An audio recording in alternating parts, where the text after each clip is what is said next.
Bare jamana ni yanga ki yambe ku bar ko ne kuma dabba ke tawo da mane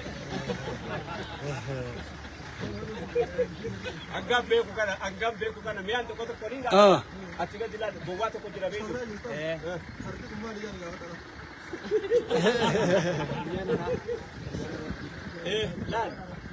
lan lo to ko gama salati tayla bara sabjeta mi biya ko la kuno da gama ba korkoro sana ni gartani mi da ba sana korkoro ni njiru gawas bertani din lo to ko ta cite nama hetun ira du bertira na citino jala do namni marfam ne dargimi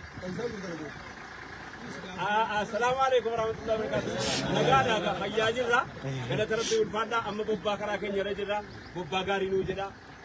gara dabba duba gala dabba dabba ko wasi kaba